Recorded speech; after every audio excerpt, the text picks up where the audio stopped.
Amis terriens, amis terriennes. Bienvenue à la chaîne Luso Channel. Les travaux d'Héraclès ou d'Hercule chez les Romains. Regardez jusqu'au bout. Les 12 travaux d'Hercule, ou plutôt d'Héraclès, sont l'un des plus célèbres épisodes de la mythologie grecque.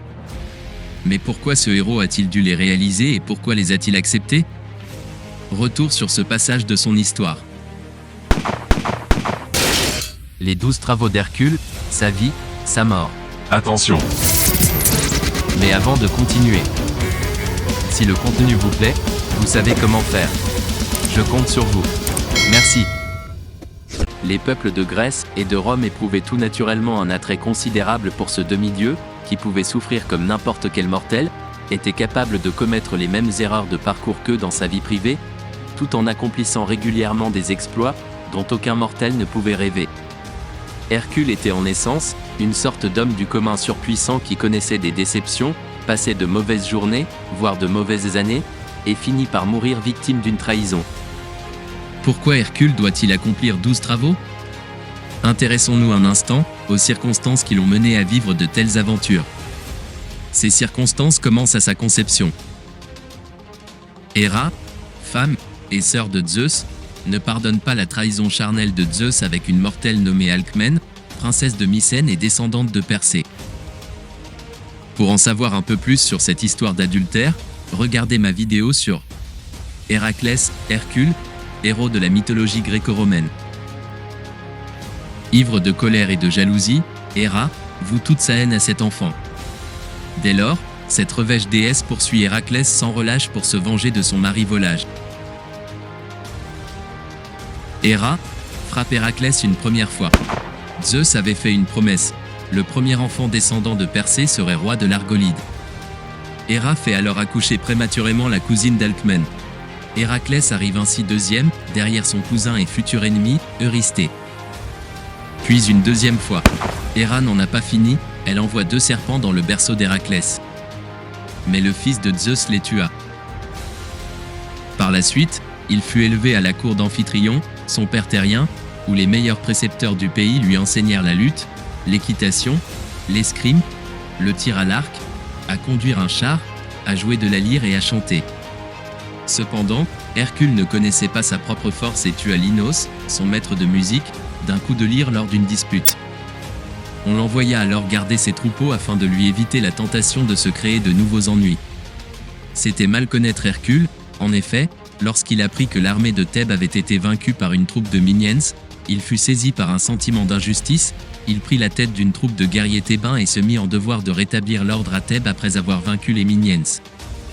Pour preuve de sa gratitude, le roi Créon de Thèbes donna sa fille Mégara en mariage à Hercule.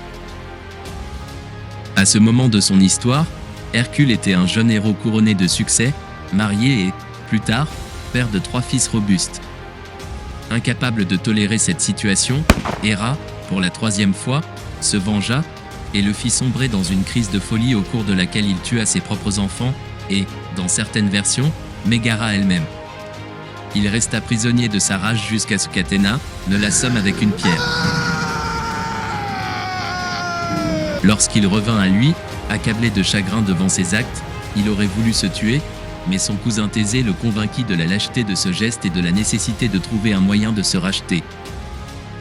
Hercule consulta par conséquent l'oracle de Delphes qui lui suggéra de se mettre au service de son cousin Eurysthée, roi de Tyrinthe et de Mycène, qui concevrait des travaux pour lui faire expier ses péchés.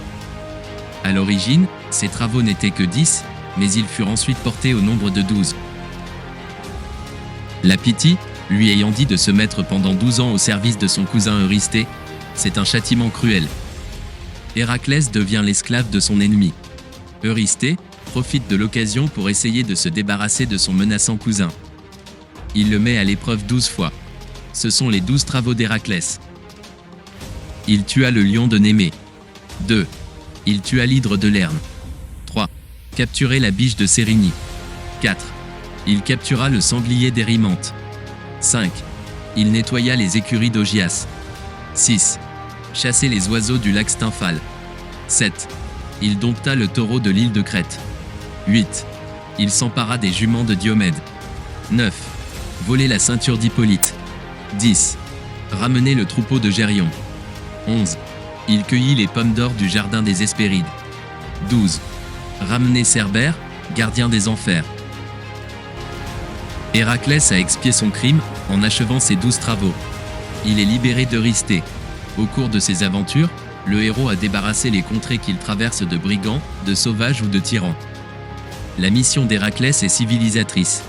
Il élimine la barbarie primitive du monde. Hercule était désormais libre de faire ce qu'il voulait de sa vie et, après tout ce qu'il avait accompli, on aurait pu s'attendre à ce qu'il coule enfin des jours heureux, or il n'en fut rien.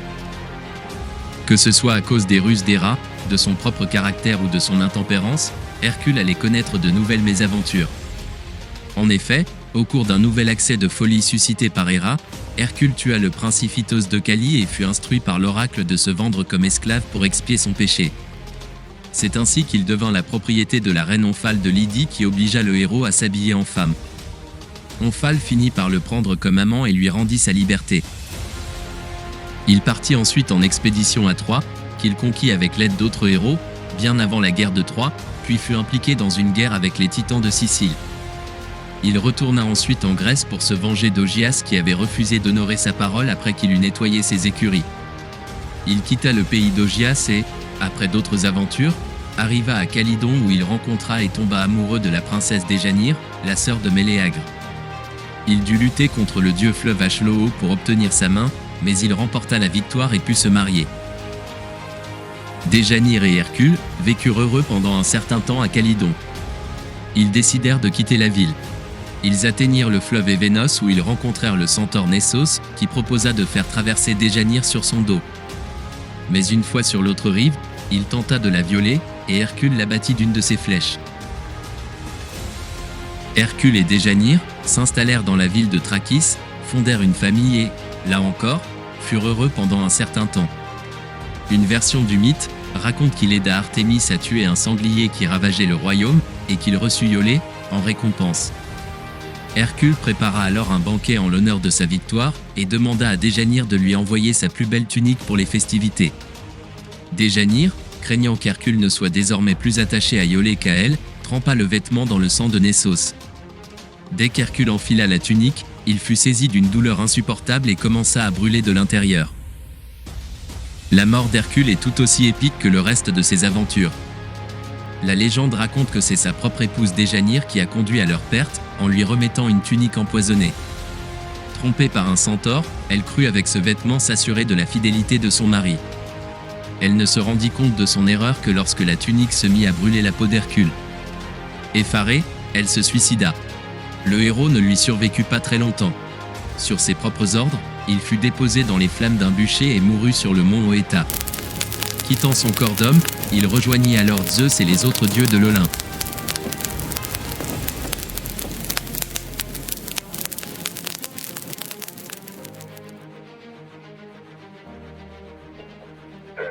Ma prochaine vidéo sera sur les 12 travaux d'Hercule, plus particulièrement le premier, c'est-à-dire le lion de Némée. Je vous dis à bientôt pour une prochaine vidéo. Luso Channel. Merci à vous d'avoir regardé la vidéo jusqu'au bout. Abonnez-vous à ma chaîne. Je vous remercie.